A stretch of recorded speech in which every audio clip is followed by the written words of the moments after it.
நான் பிம்பிசாரன், மகத நாட்டின் அரசன். வரலாறு என்னை ஒரு அரசனாக மட்டுமல்ல, மனிதநேயத்தை புரிந்த அரசனாக நினைவில் வைத்திருக்கிறது. அரச குடும்பத்தில் பிறந்த நான் சிறுவயதிலேயே ஆட்சியின் பொறுப்பையும் மக்களின் துயரத்தையும் கற்றுக்கொண்டேன்.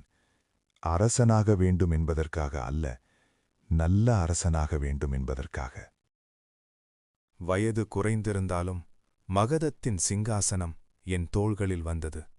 அந்த நாளிலிருந்து என் வாழ்க்கை எனக்கானதல்ல, மக்களுக்கானது. நான் வாளால் ஆட்சி செய்யவில்லை, நல்லாட்சியால் ஆட்சி செய்தேன்.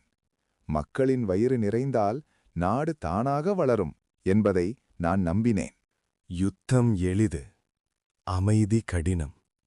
நான் யுத்தத்தால் அல்ல, திருமண உறவுகளாலும் அரசியல் கூட்டணியாலும் என் நாட்டை விரிவாக்கினேன்.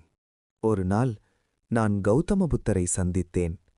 அவர் சொன்ன ஒவ்வொரு வார்த்தையும் என் உள்ளத்தை மாற்றியது. அந்த நாளிலிருந்து அஹிம்சையும் கருணையும் என் ஆட்சியின் அடையாளமாகின.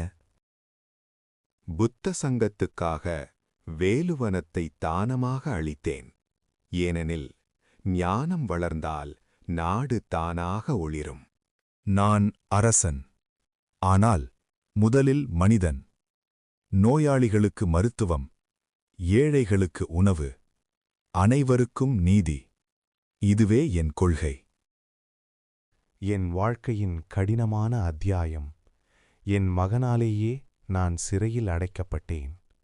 அதிகாரம் கண்களை மறைக்கும்போது உறவுகளும் சிதறுகின்றன.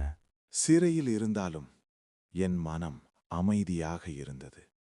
ஏனெனில் நான் நீதியோடு வாழ்ந்தேன். அது போதும், ஒரு அரசனுக்கான முழுமையான வாழ்க்கை.